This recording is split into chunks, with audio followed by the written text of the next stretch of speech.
Hola, ¿qué tal?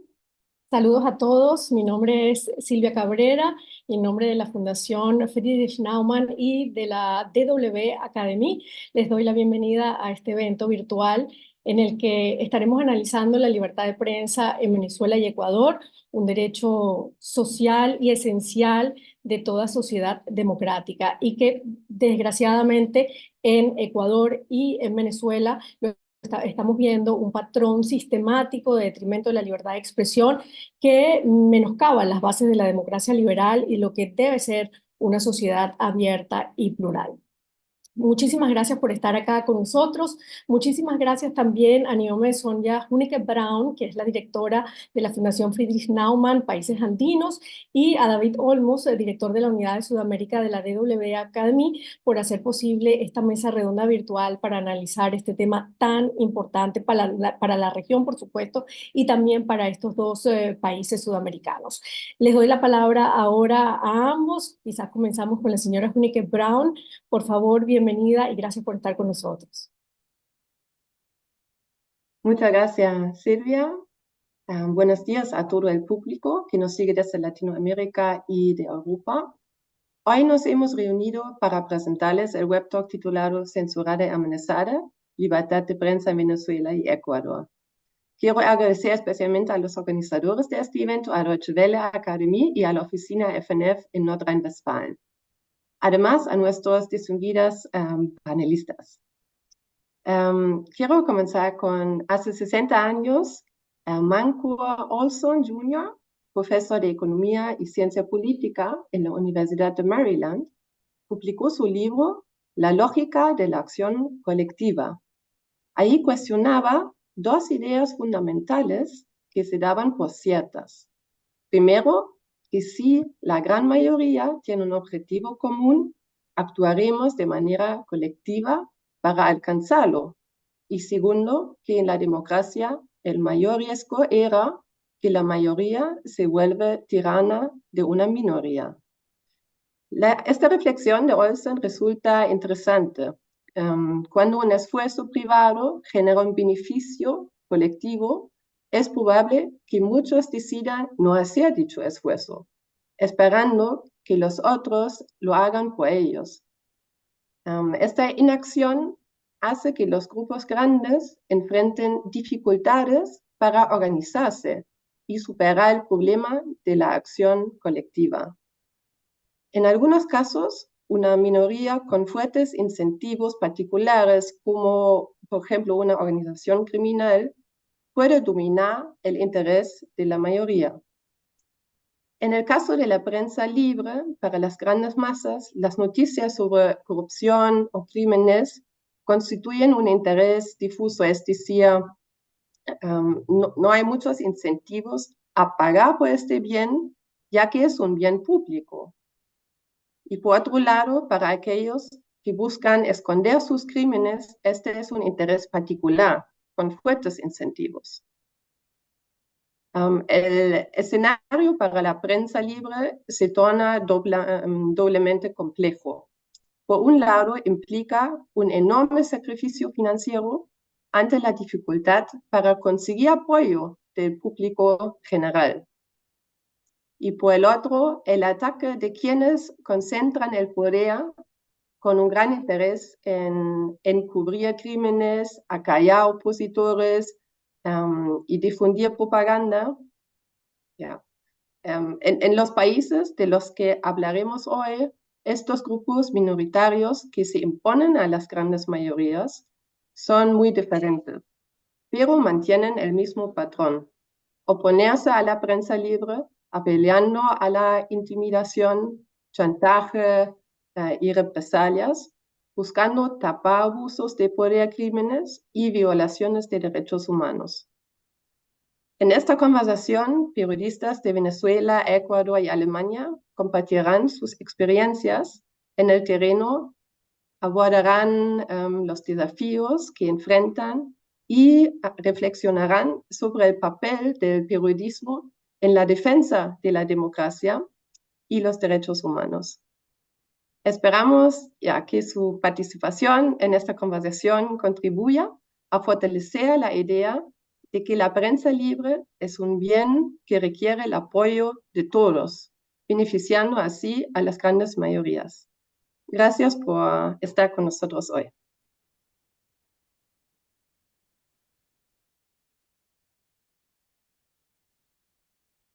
David, ¿no se escucha? Estas cosas Ahora. siempre pasan. Muchísimas gracias. Gracias, Silvia, por recordarme lo del botoncito, y muchas gracias también a la Naumann Stiftung por ofrecer y por ofrecernos ser partícipe de este espacio, que para nosotros es muy importante. Como todos ustedes saben, Deutsche Welle Academy, Deutsche Welle es un adalid de la libertad de expresión y del acceso a la información en todo el mundo. Estamos presentes en muchos países de Latinoamérica y del sur global para promover la libertad de expresión, para promover el ejercicio libre del periodismo, y creemos que estos espacios son fundamentales para poder discutir y para poder hablar sobre cuáles son nuestros desafíos y cuáles son las oportunidades que tenemos para poder luchar contra ciertas barreras que constantemente se están poniendo, cortapisas que se están poniendo al ejercicio de nuestro trabajo y de nuestros derechos. En estos momentos, tanto en Venezuela como en Ecuador, se están viviendo momentos complicados. En Venezuela ya desde hace mucho tiempo, quizás en Ecuador ahora mismo la situación está llegando a un extremo más que preocupante. Más que nada la autocensura que puede haber por parte de los periodistas a la hora de comunicar y de transmitir las informaciones que están pasando, por un lado, por regímenes autocráticos o bien por el crimen organizado, son cuestiones que nos preocupan de manera alarmante, y también el trabajo de los periodistas que están ahora mismo fuera de su país, que han tenido que salir para poder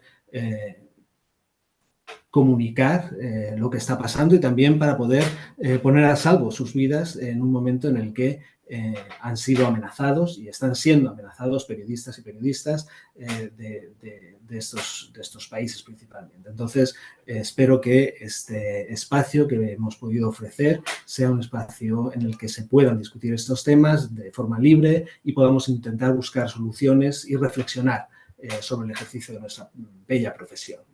Muchas gracias.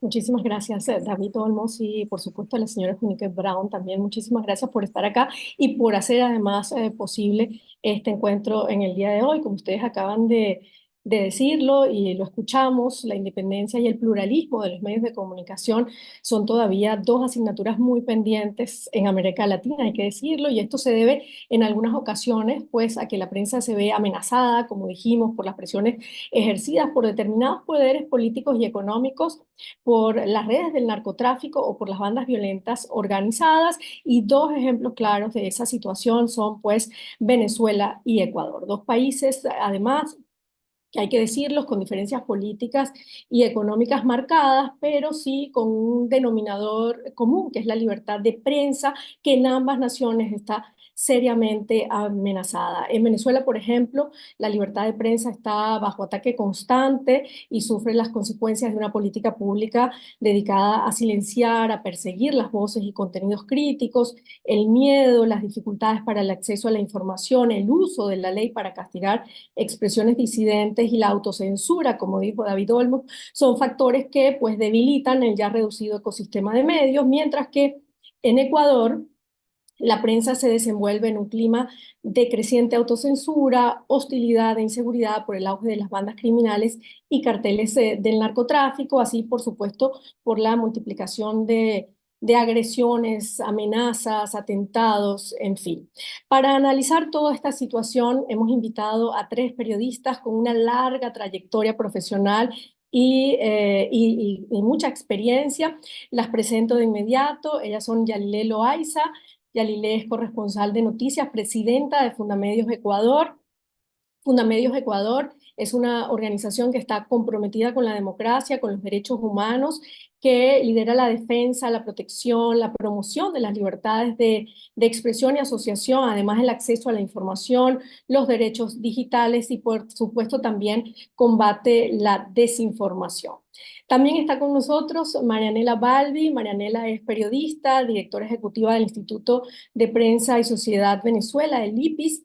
Esta es una organización que tiene, bueno, más de 20 años de labor ininterrumpida, que está formada además por periodistas y defensores de la comunicación, que monitorea y denuncia las violaciones al ejercicio de los derechos a la libre expresión, la libertad de prensa y el acceso a la información en Venezuela. Y también, por último, y no menos importante, por supuesto, está Nicole Ries. Nicole es una periodista alemana, corresponsal en América Latina para la DW, para Deutsche Welle, que es la televisión pública internacional de Alemania. Actualmente Nicole vive en Bogotá, Colombia, y está con nosotros, por supuesto, desde allá. Muchísimas gracias a las tres por estar acá con nosotros, por acompañarnos. Gracias a todo el público que se ha unido a través de nuestras redes sociales, de las redes de la Friedrich Naumann y de DW Academy. Les recuerdo que vamos a comenzar ahora este debate. Al terminar el análisis vamos a abrir los micrófonos al público para preguntas o comentarios, y este evento, por último, está traducido simultáneamente al alemán y, bueno, también al español para algunos, aunque, bueno, lo vamos a hacer en español. Quiero comenzar ahora sí con algunos pequeños datos que he traído para poner en contexto toda la situación, unos datos de la organización Libertad de Prensa de Reporteros Sin Fronteras, que cada año evalúa la situación para los periodistas en 180 países del mundo. En su último informe sobre América Latina, observa en toda la región un deterioro preocupante del apoyo y el respeto a la autonomía de los medios, así como también un aumento de las presiones que ejercen los a Cuba y Nicaragua lideran esa lista, podríamos decir una lista negra de esa organización. Venezuela se ocupa en el puesto, o se ubica, perdón, en el puesto 156, mientras que Ecuador ha perdido lamentablemente 30 posiciones en ese ranking en el último año y se sitúa en el número o en el puesto 110. Me gustaría comenzar con Marianela Balbi. En líneas generales, Marianela, ¿cuál es el estado de la libertad de prensa en la Venezuela gobernada por Nicolás Maduro? ¿Se puede hablar hoy en día de libertad de prensa en este país?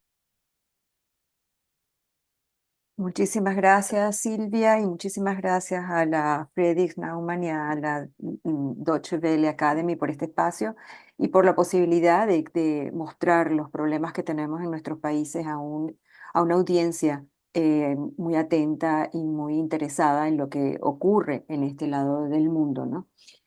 Bueno, tu pregunta me lleva pues a una respuesta muy sencilla inicialmente, y es que verdaderamente la libertad de prensa en Venezuela está seriamente comprometida, y apenas nos quedan unas pocas ventanas o espacios en los que aún perdura un periodismo independiente que insiste de manera persistente en mantener la información, en seguir informando a las audiencias frente a todos los obstáculos que se presentan. Y esas experiencias que todavía permanecen, yo doy tres muestras fundamentales. Una son los medios nativos digitales que surgieron a partir del año 14, que ya tienen más o menos 10 años, y que son ahorita en este momento las referencias en periodismo independiente. Son todos estos medios que surgieron de iniciativas de los periodistas que fueron despedidos de los medios que fueron adquiridos por actores privados cercanos al chavismo en el año 2013, 2014, y que estos se han convertido en unas plataformas digitales que están ofreciendo esa información independiente con muchísimos obstáculos, con muchísimos desafíos, porque, por ejemplo, uno de los que tienen que sortear permanentemente es el bloqueo de las plataformas digitales por órdenes de Conatel y por órdenes del poder político nacional en combinación con las compañías privadas, prestadoras del servicio de telecomunicaciones, ese es uno. En segundo lugar, la prensa internacional, que tiene espacios todavía en Venezuela, pero que ha sufrido también los embates de un modelo de censura. En el punto, por ejemplo, incluso Deutsche Welle ha sido víctima de esa política de eliminar de las grillas de la televisión por suscripción, que es prácticamente las pocas fuentes de información que tienen los venezolanos, eliminar todos los canales de noticias extranjeros de Colombia, de Estados Unidos, de Europa. Bueno, muchas de esas fuentes de información independiente que eran otras ventanas. Y en tercer lugar, se sigue haciendo un periodismo. O sea, nosotros llevamos el premio IPIS Venezuela, llevamos 14 ediciones y ahorita estamos cerrando la convocatoria y nos han llegado eh, 62 propuestas de trabajos periodísticos de investigación y de cobertura, de los cuales en la selección pues quedará la mitad. Pero eso ya Mm, nos da una idea de que ese periodismo sigue vivo, de que el pulso sigue allí, que sigue palpitando y que se sigue haciendo con todos los esfuerzos, obviamente con mucho trabajo transnacional, mucho trabajo binacional, tratando de conectarse con redes internacionales para poder protegerse y claro, para poder lograr que esas revelaciones salgan a la luz pública, ¿no? claro. Es decir, Marianela, que la presión y la censura se ejerce desde el Estado hacia los medios de comunicación. Exactamente, nosotros es interesantísimo estar aquí con Fundamedios porque son dos fenómenos diferentes, Mm, como bien decías, pero que las consecuencias son muy parecidas, ¿no? por supuesto. Venezuela tiene unas particularidades que es muy importante que la audiencia que está en este evento la conozca.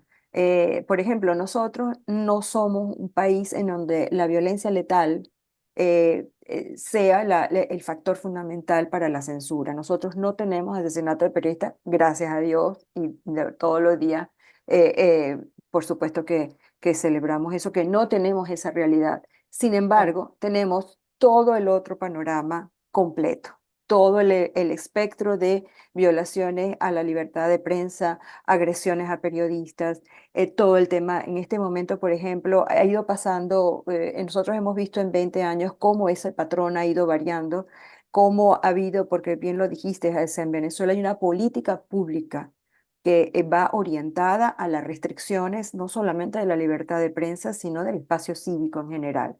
mm, Entonces, eso significa que se generan leyes, se generan normativas que le dan un marco de aparente legalidad a unas decisiones que son totalmente contrarias a los estándares de libertad de expresión, de prensa, de acceso a claro, información pública, pero claro, están amparados en esas leyes. Y bajo claro. esas leyes es que se aplican todas las restricciones que tenemos en ese enorme panorama de violaciones a la libertad de prensa. Bueno, ya vamos a ir hablando de eso. Sin embargo, bueno, Yalile, la situación en Ecuador es completamente distinta, o distinta, para no decir que es completa, aunque también allí, por supuesto, está amenazada la libertad de prensa. Ecuador cayó al puesto 110, como dijimos, en el ranking de libertad de prensa de Reporteros Sin Fronteras este 2024, y previamente el país se ubicaba en el puesto 80. ¿Qué está pasando allí? ¿Y cuál es la situación? ¿Cómo se diferencia de Venezuela, por ejemplo? Bueno, muchas gracias. Y sí, la situación en Ecuador es distinta porque principalmente estamos viviendo escenarios de violencia nunca antes vistos. Los periodistas tenemos que realizar coberturas en escenarios sumamente violentos. Y creo que es importante en este sentido marcar esta diferencia que puede suceder entre ambos países. Y es que en el país, en Ecuador, pese a tener también agresiones que vienen por parte del Estado, las amenazas más fuertes o aquellas que implican también censura y que han implicado los exilios ya de 13 periodistas que han tenido que salir del país para resguardar sus vidas, nos indican eh, que estamos frente a coberturas que incluso antes no eran de riesgo y que ahora lo son. ¿Por qué? Porque hay una gran penetración del crimen organizado y sus actores en todos los estamentos del Estado. no solo en la operación criminal en las calles o en los puertos, sino incluso dentro de las instituciones. Y Mm. esto nos pone en situación de vulnerabilidad a todos quienes ejercemos el oficio.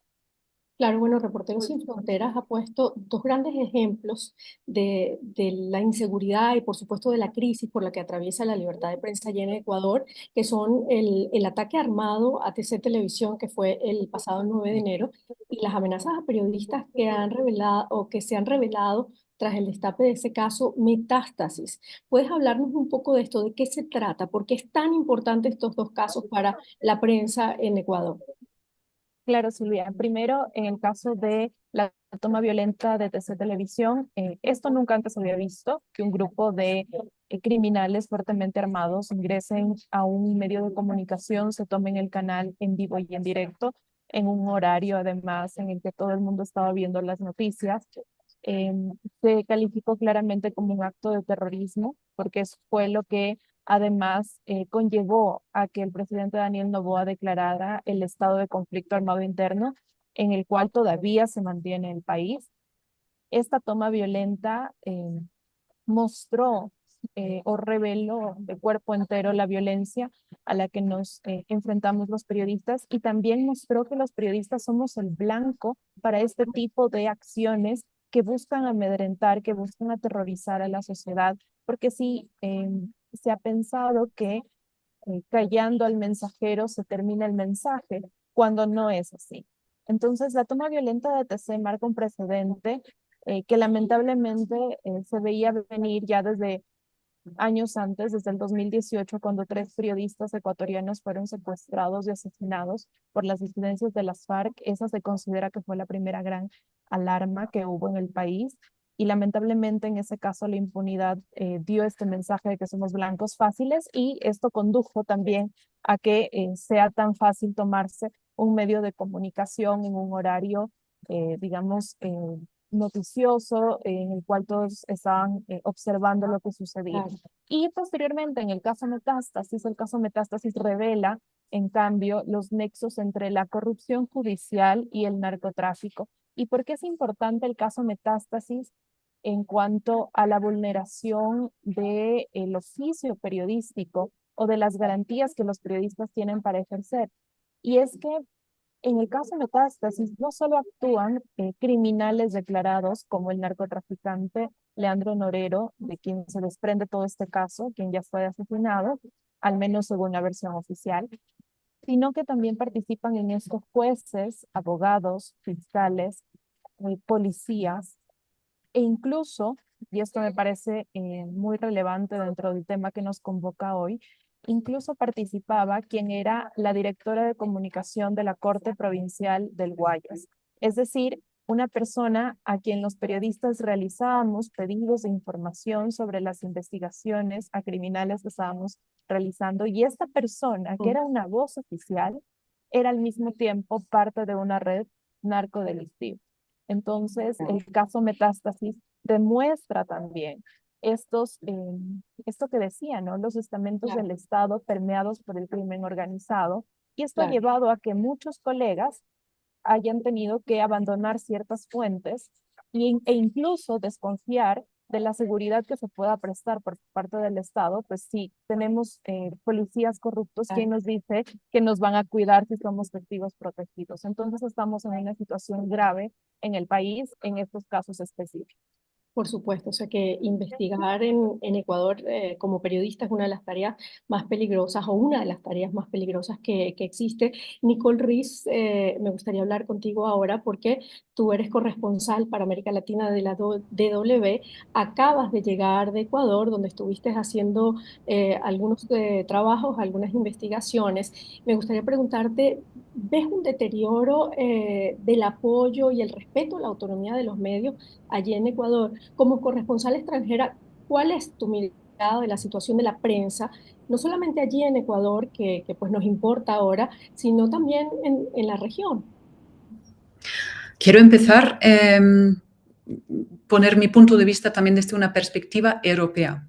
Yo por años y años he trabajado en distintos países de la Unión Europea y también en Inglaterra, y nunca he sentido preocupación, quiero decir. O sea, hay temas calientes, hay temas sensibles y uno es cuidadoso con la información, pero quiero decir que aquí siento intranquilidad, aquí siento que tengo que tener 1000 ojos.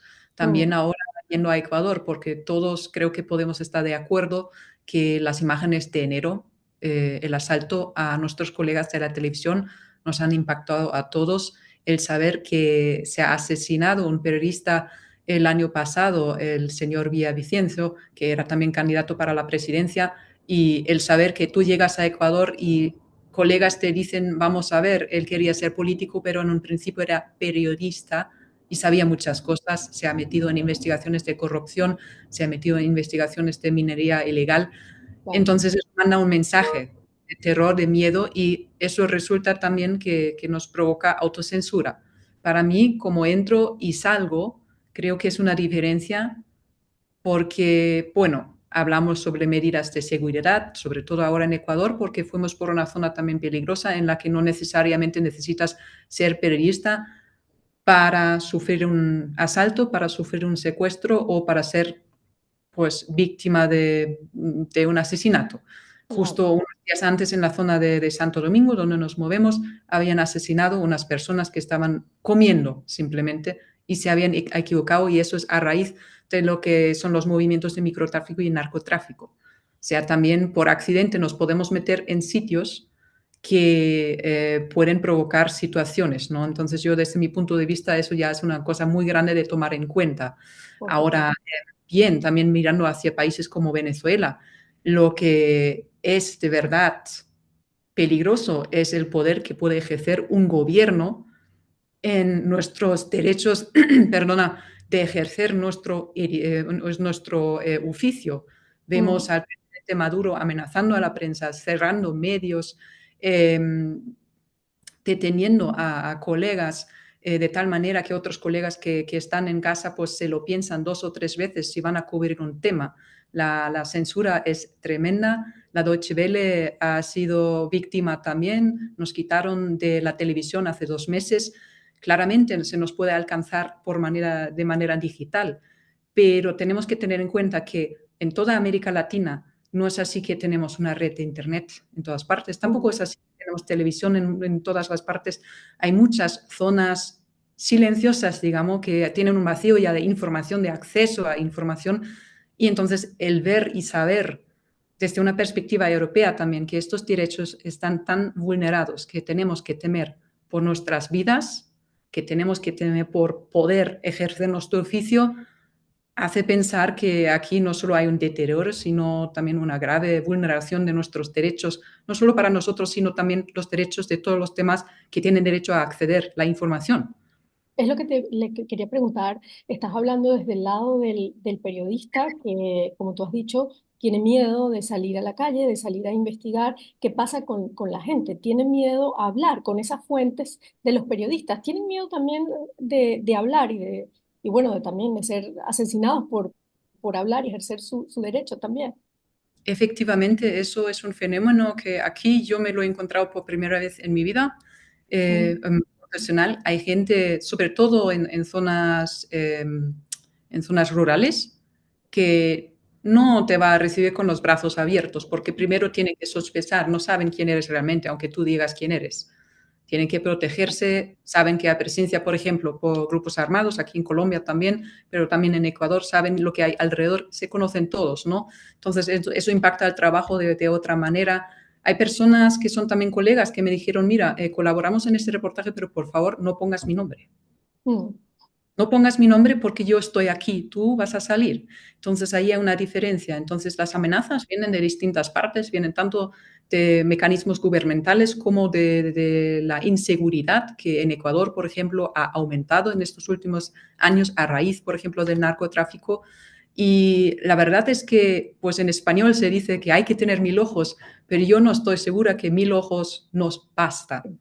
Yo Sí. puedo tener una persona que me monitora desde fuera dónde voy y dónde estoy, pero en el peor de los casos solo les queda buscar mi cuerpo. Y lo mismo para todos los colegas y sobre todo para los colegas que están allí localmente y también para toda la ciudadanía. Hay zonas Claro. que realmente viven con esta realidad, pero Claro, eso por también supuesto. les hace autocensura a sí mismo. Claro. Marianela, ¿hay persecución a los periodistas en Venezuela? ¿Hay persecución a la gente que habla contra el gobierno en algún tipo de investigación? ¿Cómo es la situación allá en Venezuela? ¿Y cuántos medios, por ejemplo, han sido cerrados hasta ahora por la censura gubernamental? Es efectivamente, Nicole y Yalile hablaban de un tema de la autocensura y nosotros, por ejemplo, empezamos a ver en el monitoreo que hacemos de agresiones a periodistas, libertad de expresión, que inicialmente el punto más importante eran agresiones físicas, ¿no? Luego vimos cómo eso fue bajando y llegó un momento en que decíamos: "Oye, hay menos agresiones, hay menos amenazas". Le digo: sí, pero empezamos a indagar, a profundizar, y es porque había autocensura. Es porque Ujú. había muchos periodistas que se habían replegado y decidieron pues no hablar de muchos temas, ¿no? Por temor a lo que pudiese ocurrir. Ahora, esas amenazas fueron cambiando también de terreno, de ámbito, y digamos que tomaron el ámbito digital a través de lo que es todas las campañas de criminalización, de reputación contra los periodistas. En este momento, por ejemplo, tenemos un caso muy grave, que es un caso donde están nuestros 4 periodistas de un portal de información, de periodismo de investigación que se llama Armando Info, que está cumpliendo 10 años. Ellos han seguido el caso de Alex Saab, que es de esta persona vinculada al gobierno de Maduro, que fue nombrado embajador, estuvo preso en Estados Unidos, pero luego fue canjeado por algunos en un proceso de estos de negociación. Y en este momento, bueno, esos 4 periodistas ya tienen más de 5 años fuera de Venezuela, tratando de trabajar desde fuera, y sí han seguido trabajando desde fuera, pero en este momento los han involucrado a 2 de ellos en una trama que tiene que ver con el ministro de Petróleo, con Tarek El Aissami, acusándolos de ser extorsionadores y de recibir sobornos, ¿no? Y pagos para evitar las extorsiones contra las personas públicas. Se ha convertido en una constante y lamentablemente no solo allí, en la región en general, vemos muchos casos de cómo desde el poder se está minando la credibilidad de los periodistas a través de juicios que le abren a los periodistas, a través de campañas, a través de redes sociales que los señalan, ¿no? Entonces, Claro, sí estamos viendo que hay una situación de mucho riesgo en Venezuela. Prácticamente los periodistas no firman las notas difíciles, están ujú, en anonimato permanentemente. Nosotros en IPIS hemos recibido muchos registros de ataques a periodistas, pero nos dicen: no saques alertas, llévalo en tu base de datos, lleva los casos en anónimo, registro interno, porque no me quiero exponer. Y eso claro, lamentablemente también está pasando a los ciudadanos, porque a través de la ley del odio, que fue aprobada en el 2017, pues la verdad está afectando a muchos ciudadanos que simplemente por exponer una opinión en las redes sociales o públicamente, pues están siendo llevados a juicio aplicándole esta ley. Y ahora viene la otra ley contra el fascismo, que va en la ujú, misma línea de restringir los mensajes. Entonces, como les digo, es un ataque completo. O sea, nosotros pasamos de los ataques físicos, de los ataques de amenazas y ataques físicos, luego a todo lo que tiene que ver con los ataques en el mundo digital, los bloqueos a los portales y, por supuesto, además, la situación también de mucha precariedad de los periodistas. Los claro, medios no existen. Tú me preguntabas sobre los medios. Nosotros hicimos un estudio que se llama sobre los desiertos de noticias. Lo hicimos en el 2020 y en el 2022, ya en el 2023, y pues la verdad es que 21% de la población, o sea, 7 millones de personas, viven en lugares donde no hay información local, no hay medios locales. O sea, usted ujú, no tiene la posibilidad de comprar un medio local, de escuchar una radio local, una televisora local, y por supuesto que tampoco tiene derecho a esa ventana de denuncia. Y eso se suman otros 14 millones de personas que están en los desiertos moderados, donde hay una radio, una televisora eventualmente o un medio digital. Y ujú. lamentablemente que eso es se ha minado ese derecho no solamente a informar, sino a saber, a expresarse a través de estos medios locales en toda Venezuela. Claro. Entonces, eso es otro reflejo de lo que es la aplicación de este modelo de censura desde el poder. Por supuesto, a mí me llamó muchísimo la atención cuando cerraron a DW o sacaron la señal de DW de Venezuela por la cantidad de mensajes que me llegaron de muchísima gente casi llorando porque decían, bueno, solamente tenemos, ya no, era el único canal que nos quedaba internacional aquí en Venezuela para poder informarnos y ya no vamos a tener ni siquiera a DW, ¿no? Yalile, ¿cuál es la relación del gobierno de Daniel Noboa con la prensa? ¿Cuán graves son las tensiones entre periodistas y gobierno? Bueno, creo que uno de los principales cuestionamientos al gobierno de Daniel Noboa es su hermetismo. Esto es algo que ya sucede desde la campaña presidencial, cuando él era todavía un candidato. Acceder al presidente es muy difícil, acceder a su gabinete de ministros también. En general, cuando hay casos que requieren una respuesta gubernamental rápida, no hay respuesta. Ahora mismo hay un escándalo que involucra a la primera dama y llevamos 48 horas sin respuestas oficiales contundentes sobre este caso, pese a los reiterados pedidos de información de los periodistas. Y es justamente el acceso a la información uno de los indicadores que empiezan a mostrarse entre las alertas que en Fundamedios registramos en cuanto a la libertad de prensa y el ejercicio periodístico. Hay que recalcar también que si bien Daniel Noboa lleva apenas unos meses en el poder, su objetivo es reelegirse. Y en ese sentido, las organizaciones de la sociedad civil, así como los periodistas, demandamos no solo el acceso a la información que por ley necesitamos para ejercer, sino también que se cumplan con aquellas promesas que se realizan desde el Ejecutivo y que a veces se vuelven solo promesas de papel. Hace un mes aproximadamente, el presidente Daniel Noboa firmó la declaración de Chapultepec, que protege la libertad de expresión y la libertad de prensa. Sin embargo, el mecanismo de protección para periodistas aún no tiene recursos para cuidar y salvaguardar la integridad de aquellos periodistas que sufren amenazas que incluso los han llevado al exilio. Sin un presupuesto adecuado, no se puede tampoco garantizar de ninguna forma el oficio periodístico. Además, como les decía en el caso Metástasis, es necesaria una depuración de las instituciones del Estado, porque no se puede permitir que la voz oficial de esas instituciones esté vinculada a redes de crimen organizado y al mismo tiempo atienda los pedidos de información de los periodistas que investigan esas redes delictivas. Entonces, tenemos varias demandas desde la parte periodística, pero también hemos registrado durante este año en Fundamedios ya 82 agresiones, principalmente que provienen desde actores estatales, incluyendo al Ejecutivo, pero también otros actores que no necesariamente son parte del oficialismo, pero que también pues agreden a los periodistas a través de actos de censura, principalmente de discurso estigmatizante y también a través de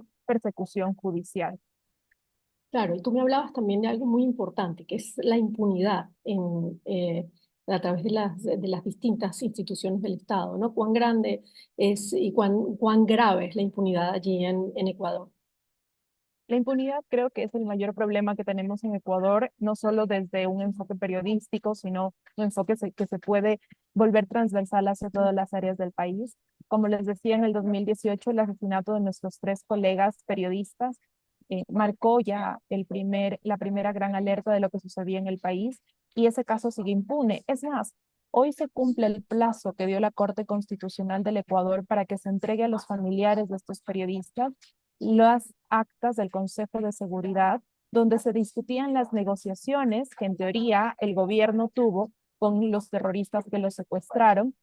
Y pese a que hoy se cumple el plazo para que se entregue esa información, las autoridades del gobierno de Daniel Noboa no se han comunicado con los familiares, no hay todavía un acto de entrega, es decir, que si hoy no entregan esa información, habrán también desacatado un fallo de la Corte Constitucional. Y la impunidad es grave porque da el mensaje de que a los periodistas los puedes atacar, los puedes matar, los puedes silenciar de cualquier forma y no va a suceder nada. Entonces, Claro. si mantenemos en impunidad el asesinato de nuestros colegas y de otros colegas más, si mantenemos en impunidad el exilio ya de 13 colegas, y luego todos los ataques digitales, físicos, verbales, y si desde el mismo gobierno empiezan estos discursos estigmatizantes y no hay manera o no hay sanción o no hay siquiera un llamado de atención, pues los periodistas somos entes completamente vulnerables ejerciendo en un escenario sumamente violento, sin garantías para el oficio. Y en esto quiero decir que pese a todo este escenario adverso, en Ecuador, desde el 2018 que se creó esta consigna, la respuesta del gremio, de los colegas que ejercemos, ha sido ejercer con más y con mejor periodismo. Y en esto quiero además recalcar que la voz de las mujeres periodistas en Ecuador para revelar casos de corrupción, casos de seguridad, cubrir la crisis carcelaria, se ha visto incluso fortalecida en estos escenarios tan adversos.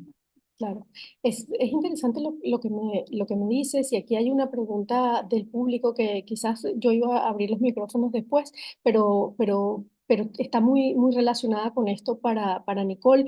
Nicole, ¿también los periodistas extranjeros sufren maltrato y son arrestados también? Tú lo has vivido. Y la otra pregunta es, ¿ves una diferencia también entre ese maltrato o ese miedo más cuando eres una periodista mujer que cuando eres un periodista hombre en América Latina? Bueno, con la primera pregunta, a mí no me constan casos de violencia contra mis colegas del extranjero, pero desde luego también hemos visto que desaparecen colegas extranjeros en los últimos años. Un caso muy emblemático fue un colega que estaba investigando en la selva en Brasil y le estaban buscando mucho tiempo y luego resulta que le habían asesinado. Esas cosas pasan, pero creo que son menos frecuentes. Creo que el peligro mayor existe de verdad para los colegas que están permanentemente en las zonas locales, los periodistas locales. Como mujer, sí, sí, el peligro y el miedo y la tensión es otra. Ya el subirse a un carro con alguien que no conocemos, porque eso es lo que hacemos, puede ser un riesgo.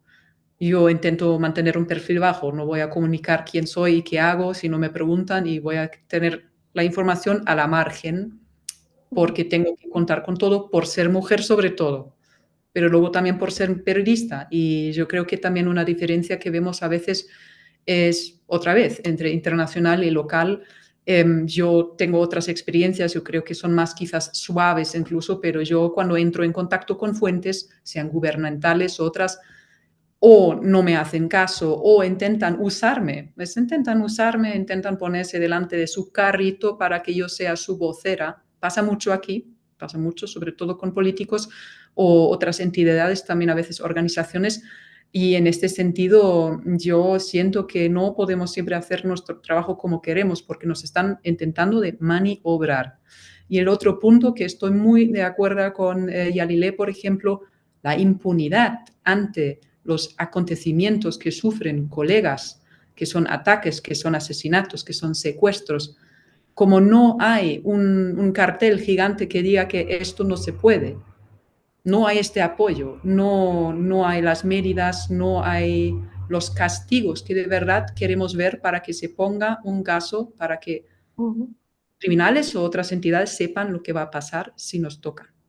De cualquier Claro. manera. Yo estoy muy de acuerdo de que esto sí causa mucha incertidumbre, pero desde luego quiero enfatizar eso otra vez.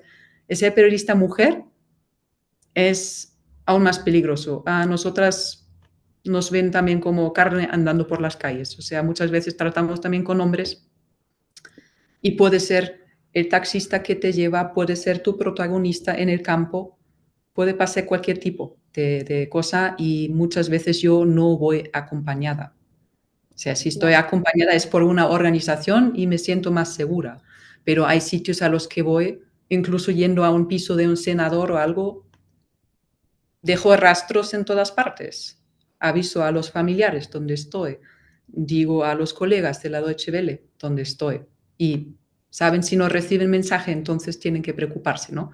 Así que yo creo que el tema mujer es todo un cosmo más amplio aún para, bueno, cualquier mujer en el mundo, pero también para nuestro oficio. Claro. Marianela, bueno, en Venezuela, por supuesto, los riesgos para mujeres y hombres es casi por igual, ¿no? Porque ahí estamos hablando de otro sistema, estamos hablando de una democracia maltrecha o con visos de autoritarismo, que es donde los medios se manejan de otra manera, el gobierno se maneja de otra manera. ¿Cómo ves tú desde esa posición? El efecto que tiene todo esto para los sistemas democráticos, o sea, ¿cuáles son los efectos de esta persecución a los periodistas, de esta censura que se ejerce desde el Estado para el sistema democrático? Y ya estoy preguntándolo como para alguien que está viniendo del futuro, ¿no? Sí, sí, muchas veces cuando hablamos con nuestros colegas de la región, digo, ya va, es que nosotros creo que estamos unos años posterior a lo que está pasando muchas veces en otro, porque es un régimen que ya tiene más de 22 años y entendemos, o sea, lo que ha sucedido ha sido permanente y tú lo dices de una manera muy clara, o sea, el tema en Venezuela es que esto se diseñó desde el día uno. Este tema de la relación con los medios fue prioridad para el presidente Hugo Chávez desde el día uno. O sea, eso vino acompañado de un diseño de leyes, como dije inicialmente, de normativa, que luego se fue aplicando. Fue primero con las televisoras, con el cierre de Radio Caracas Televisión, posteriormente vino con el tema de las radios inicialmente. Después vino todo el trabajo con la prensa escrita, que hubo una concentración de la importación de todos los insumos, de manera de que pues, lo concentró el Estado a través de la Corporación Maneiro para poder discrecionalmente controlar la prensa, sobre todo la prensa local, la prensa escrita. Después vino una estrategia muy, muy bien pensada de venta de los medios principales en Venezuela a agentes cercanos al chavismo.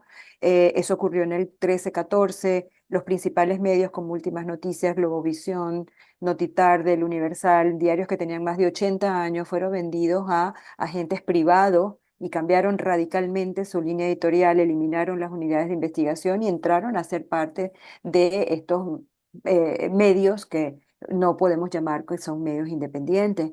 Luego Mm, vino todo el ataque de Conatel, por ejemplo, con las radios. En el año 2022 cerraron 120 radios con un mecanismo aparentemente normativo, administrativo, pero que en el fondo lo que hace es poner en una vulnerabilidad a las emisoras de radio en la gestión de sus documentos de propiedad para, a raíz de eso, generar las presiones necesarias.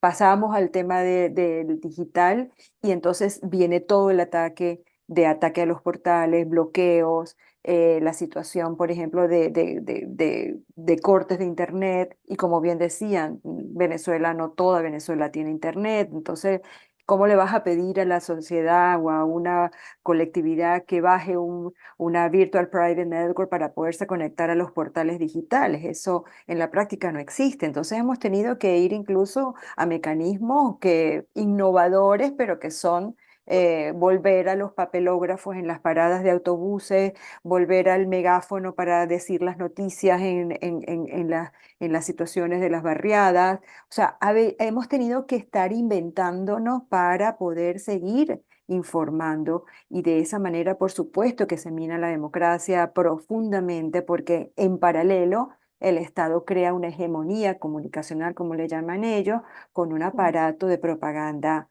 enorme, con muchísimos recursos, bueno, llegan incluso a través de Telesur a otros países, ahí hay muchísimas, digamos, muestras de cómo es ese poder ahora mm, transformado en aparatos de propaganda y de desinformación.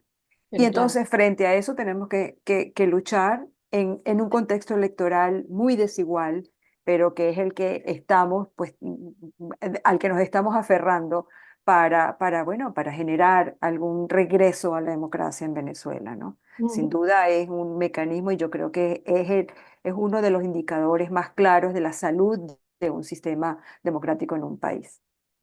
Bueno, precisamente en julio se van a hacer las elecciones en Venezuela. si el gobierno mantiene la fecha hasta allá.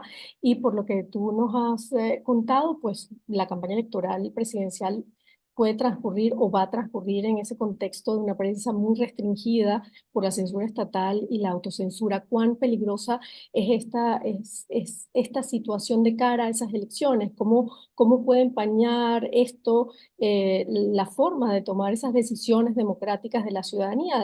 ¿Cómo puede afectar a la opinión pública a la hora de ejercer ese voto, ¿no?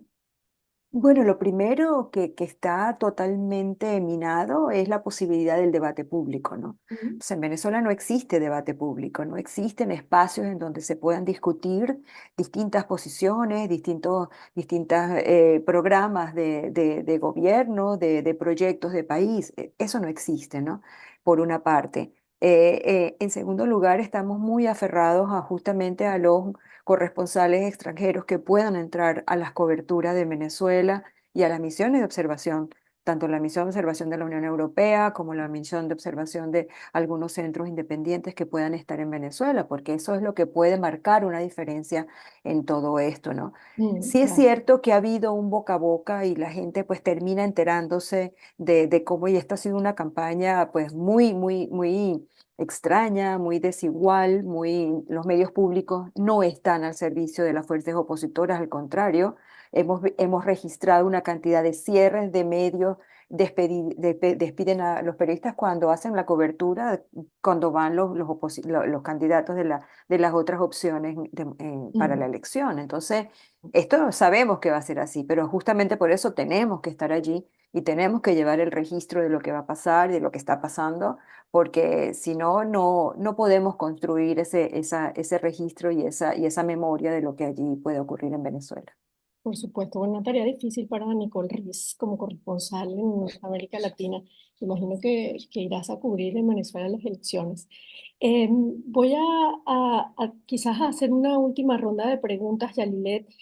Tú nos habías hablado de periodistas exiliados, periodistas asesinados, y decía Volker Turk, que es el alto comisionado de las Naciones Unidas para los Derechos Humanos, decía que cuando perdemos a un periodista, perdemos los ojos y los oídos que nos conectan con el mundo exterior, perdemos una voz que habla en nombre de quienes carecen de voz. Y mi pregunta es, ¿cuál es el rol de periodista? ¿Cuál crees tú que es el rol de periodista como defensor de los derechos humanos, que es tan importante hoy en día?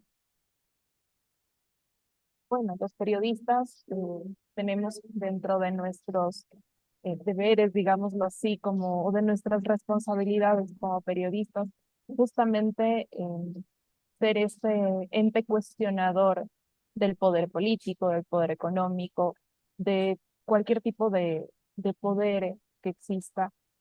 Y en ese sentido somos quienes logramos conectar esas demandas legítimas de las personas que pueden estar siendo vulneradas en sus derechos frente a estas personas, a estos actores que toman decisiones. Cuando un periodista es silenciado, si bien se silencia una voz importante, su mensaje y su legado todavía persisten. Esto es un poco lo que ya Nicole nos recordaba, sucedió con Fernando Villavicencio. Va a cumplirse en unos meses el primer año de su asesinato y en este año los casos de corrupción más grandes revelados en el país son casos que él ya había advertido. Entonces, vemos la importancia del periodismo de investigación, por ejemplo, en este caso. Es lamentable que tengamos en este momento 13 periodistas que han sido exiliados, porque estos colegas han tenido que dejar todo por haber ejercido un periodismo riguroso, un periodismo que ha puesto en riesgo su vida, y muchos de ellos están en el exilio sin poder ejercer, sin poder hablar, completamente escondidos, alejados de sus familias, sin posibilidad de retomar la profesión que tanto aman. Y a esto se suma también otro fenómeno que ya se vive en Ecuador y es el de las zonas silenciadas. Tenemos lugares donde los periodistas han sido amedrentados a tal punto de que no pueden emitir más información que aquella permitida por los grupos del crimen organizado. Y esto que les voy a decir es una ley de vida, pasa en todo, y es que si un espacio está desocupado, alguien más lo ocupa. Y lamentablemente en estas zonas silenciadas, donde el Estado no está presente, no solo a través de medidas securitistas como la presencia policial, sino no está presente con oportunidades, con educación, con servicios básicos.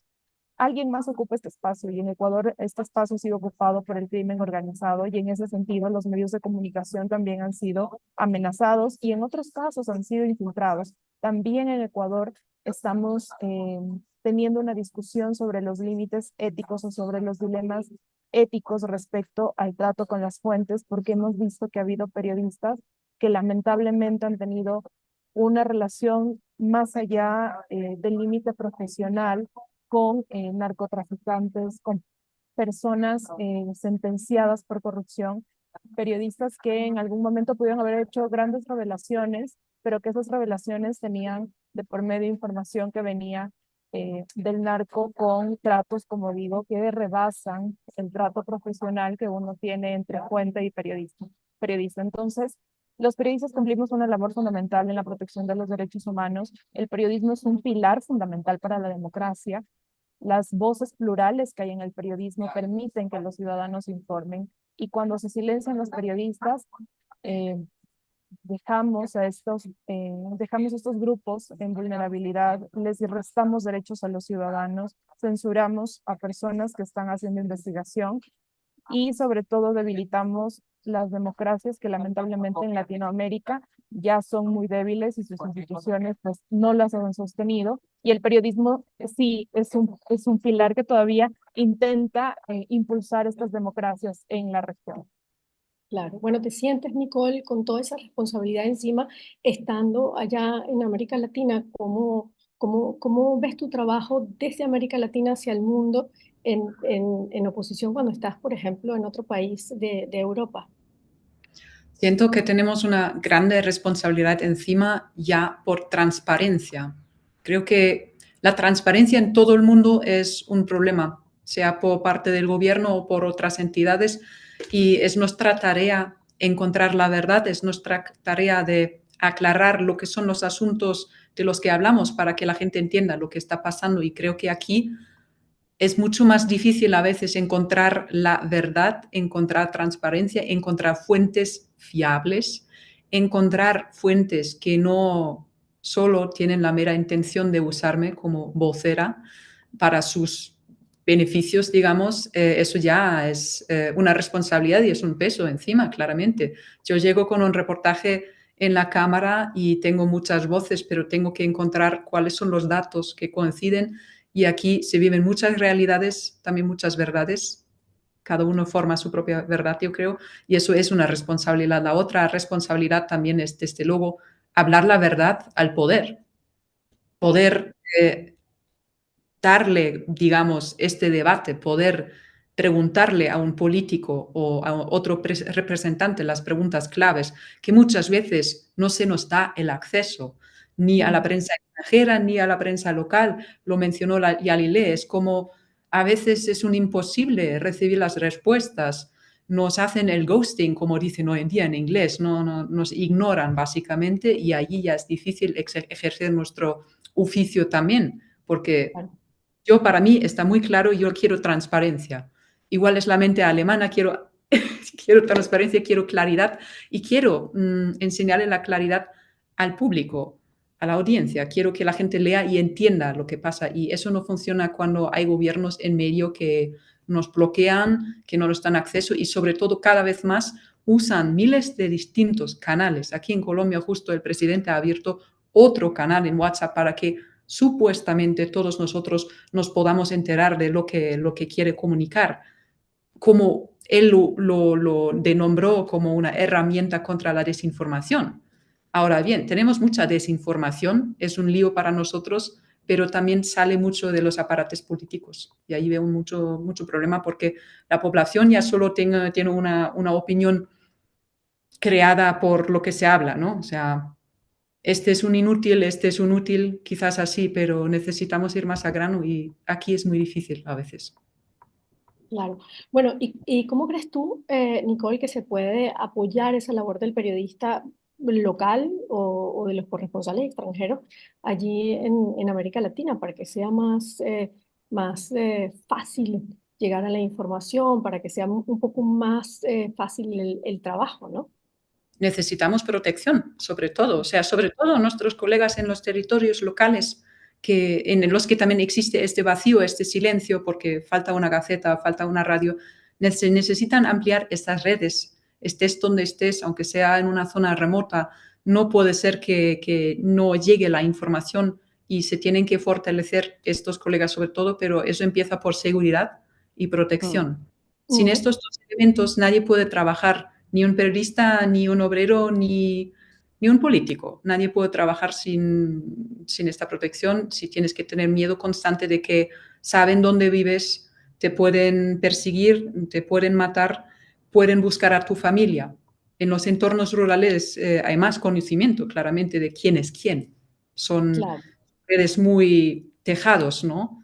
Y allí yo claro. creo que la tarea también, no solo en la zona rural, sino también de fuera, tal como se pueda, hay que apoyar el periodismo local, porque Mm, nosotros también, los periodistas extranjeros, dependemos mucho de nuestros colegas locales. claro. Colaboramos o nos enteramos gracias a ellos de cosas que pasan en una zona remota que no pueden pasar, que no deben pasar. Y allí se abren caminos. Así que yo creo que eso es un camino a soluciones. Claro. Bueno, Marianela, la misma pregunta para ti. Tú estás o eres la directora de el IPIS de Venezuela y yo sé que ustedes trabajan muchísimo por ayudar a los periodistas a ejercer su profesión. Sin embargo, ¿qué apoyos se pueden dar desde Alemania, por ejemplo, para tratar de romper con esa censura, para tratar de darle seguridad a los periodistas para que puedan llegar hasta las fuentes y dar una información veraz, ¿no? Sí. Sí, ustedes hablaban también de ese papel del periodista en tanto defensor de derechos, ¿no? Nosotros muchas veces no nos gusta como estar en esa tarea activista y no es una tarea de activismo. O sea, yo creo que el único activismo que un periodista puede ejercer es la defensa de la libertad de prensa porque es algo que es pues, nuestra leche materna, o sea, es nuestro ADN, ¿no? Sin embargo, en Venezuela, sobre todo, los periodistas se han convertido en los que registran la situación de violencia y de violación de derechos humanos fundamentales. Y, eh, y de hecho, los trabajos periodísticos se han convertido en la fuente de muchos de los reportes de la misión de determinación de hechos, de la oficina del Alto Comisionado de Naciones Unidas, de toda la misión de la Unión Europea para el seguimiento de derechos humanos. O sea, uno está cada vez viendo cómo se reportan los reportajes periodísticos como fuentes fidedignas y claras de ese registro de la situación en Venezuela, justamente porque además no hay data pública. No hay Mm, data, no hay información pública, tenemos una enorme opacidad alrededor de todo esto y entonces a la prensa pues le ha tocado construir bases de datos, observatorios, las ONGs también, por supuesto que están en esa tarea. Entonces, ese es un ejercicio de defensa de derechos que bueno, que está allí, es natural al oficio del periodista. O sea, cuando denuncia una situación de violencia o de violación a la vida con los niños del hospital JM de los Ríos porque no tienen recursos para hacer los trasplantes, por ejemplo, bueno, estás defendiendo allí un derecho que se está vulnerando, sin duda alguna, ¿no? Nos decías claro. que cómo, pues mira, yo creo que ustedes han dado la clave, o sea, yo creo que trabajar en las localidades, fundamentalmente, los periodistas venezolanos, muchos están fuera por el exilio de carácter económico, por la precariedad de la situación en la que está Venezuela, han tenido que emigrar y bueno, Bogotá, Quito, los países vecinos han acogido pues a cantidades de periodistas y de venezolanos en general que han tenido que huir por la situación una económica, otra política, sin duda. Hay un gran porcentaje de periodistas que han emigrado por razones de seguridad también, pero hay muchos que están adentro, hay muchos que se han quedado, hay muchos que siguen trabajando en esos pequeños espacios en las regiones. Y yo creo que para nosotros ese es nuestro público fundamental, o sea, el periodista local, estamos haciendo trabajos de formación en periodismo de investigación para investigaciones Mm, muy locales, las redes, como bien decía Nicole, las redes de periodistas son súper importantes porque allí tenemos que darle claro, seguridad, capacitación, plataforma para poder difundir sus trabajos, porque no pueden publicar, no hay medios para publicar, entonces tenemos que hacer alianzas con otras organizaciones en otros países, con Conectas, con Fundamedios, con FOPEA, con organizaciones en la región, para justamente amplificar el efecto de eso que se revela en el periodismo, que se hace con un enorme esfuerzo, ¿no? Y yo creo que Claro, ese es un trabajo fundamental, formación, periodismo de datos. Nosotros nos dimos cuenta que no nos iban a dar los datos, teníamos que construirlos.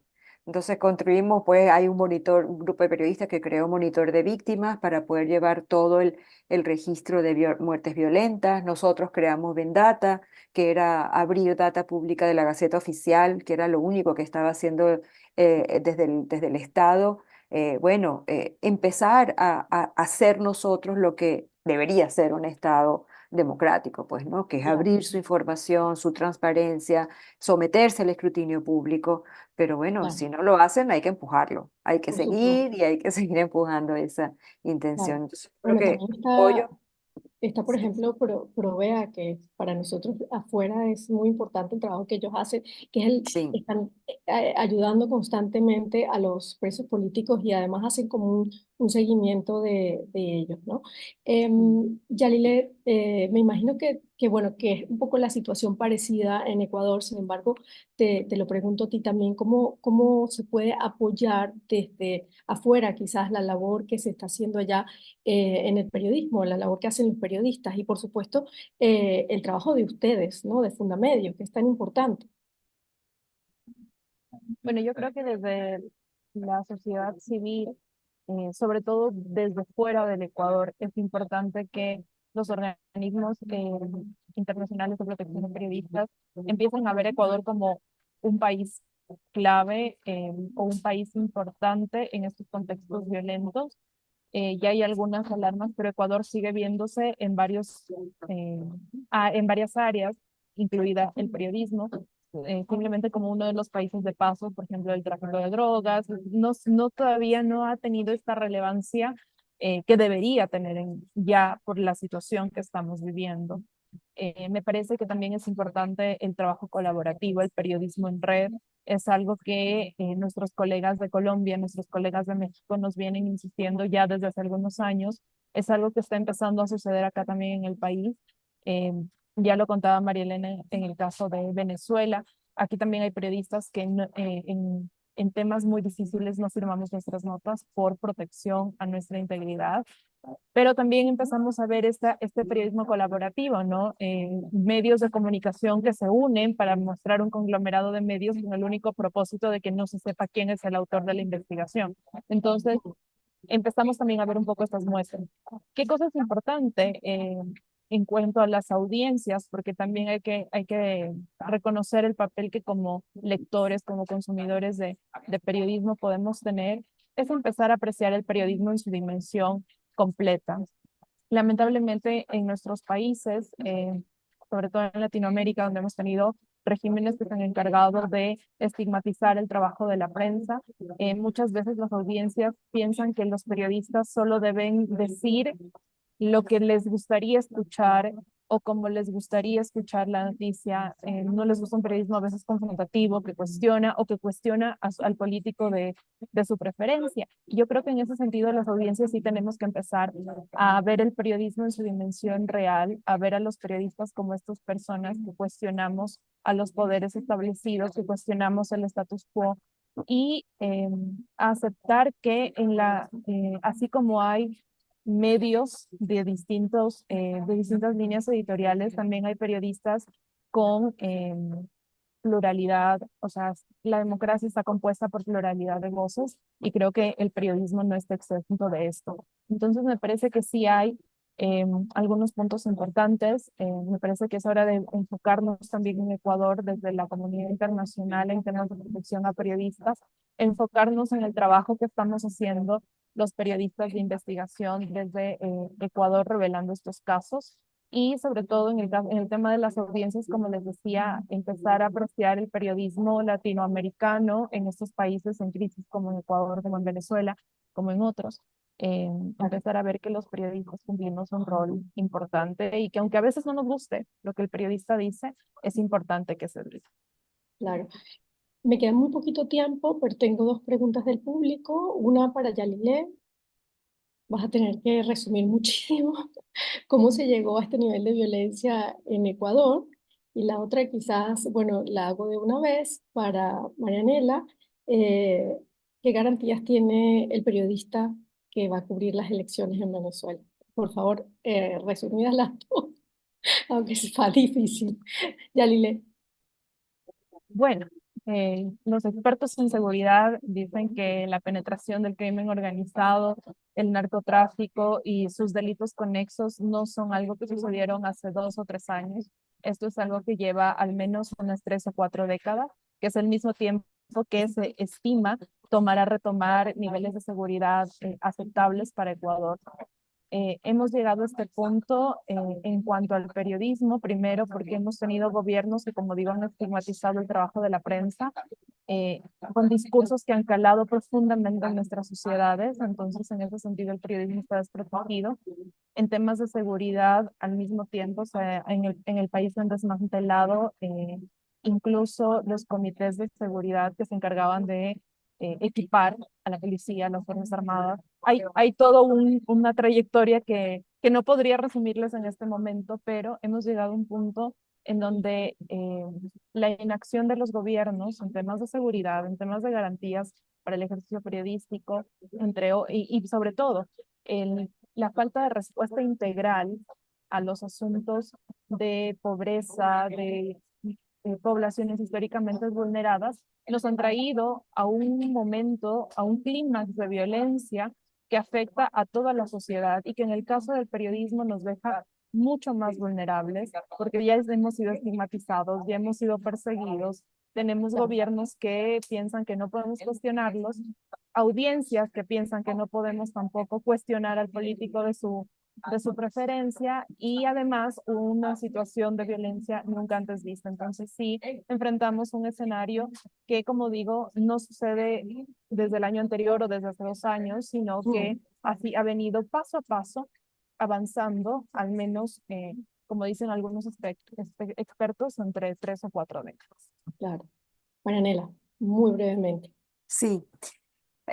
Bueno, a ver, yo creo que es muy importante el contacto que establezcan con organizaciones como IPI Venezuela, como Espacio Público, como el Sindicato de Trabajadores o el Colegio de Periodistas, que la verdad nosotros trabajamos muy en red, trabajamos de manera muy estratégica para llevar el control desde el aeropuerto, tratar de llevar si hay una situación extraordinaria que afecte a los corresponsales extranjeros, ¿no?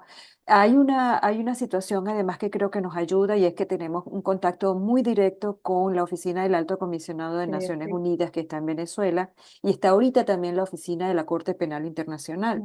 Entonces va a ir la misión de observación de la Unión Europea. Yo creo que son mecanismos en los que ya nosotros tenemos un vínculo directo porque permanentemente pues estamos en reuniones con ellos, dando información de lo que está ocurriendo en el tema de los medios y de la prensa, y eso también nos permite pues dar unas garantías para que los periodistas que puedan ir a Venezuela a las coberturas de la campaña y de la elección pues tengan una seguridad adicional, vamos a decir así. El contacto siempre, como bien decía Nicole, con los periodistas locales, con los enlaces que podamos tener. Nosotros estamos preparándonos para distintos medios, estamos creando como unas salas situacionales y salas de redacción que podamos trabajar allí en conjunto y poder cubrir distintos, porque de verdad luchamos con un aparato comunicacional y de propaganda muy monstruoso que mueve todos los hilos, que tiene todas unas estructuras que han permeado desde el Ministerio de la Defensa, el Ministerio de Información y Comunicación, el Partido Socialista Unido de Venezuela. O sea, no podemos, realmente en igualdad de condiciones no estamos y es muy difícil contra ese monstruo. Pero sí, nosotros pues también tenemos unas redes donde nos estamos apoyando y que por supuesto estamos muy atentos a lo que pueda ocurrir, como hemos hecho en otras ocasiones para a los corresponsales que puedan ir a Venezuela a cubrirlo. Por Claro, bueno, supuesto que sí, y a la y orden. como tú dices, es un aval importante que haya observadores internacionales en estas elecciones. Yo creo que desde hace mucho tiempo, más de una década, que no se aceptaban los observadores internacionales en unas elecciones y eso por lo menos es un aval. Yo creo Sí. que podemos terminar hasta acá con esta última pregunta. Y bueno, me gustaría darles las gracias, por supuesto, a ustedes tres. Interesantísimo todo lo que nos han expuesto hoy acá y lo que nos han dicho. Muchísimas gracias también al público por participar y, por supuesto, nuevamente, gracias a la Fundación Friedrich Naumann y a la DW Academy por hacer posible este espacio de análisis tan importante para dar a conocer y comprender además la situación que se vive en la prensa o que vive la prensa en Venezuela y en Ecuador. Muchísimas gracias a todos.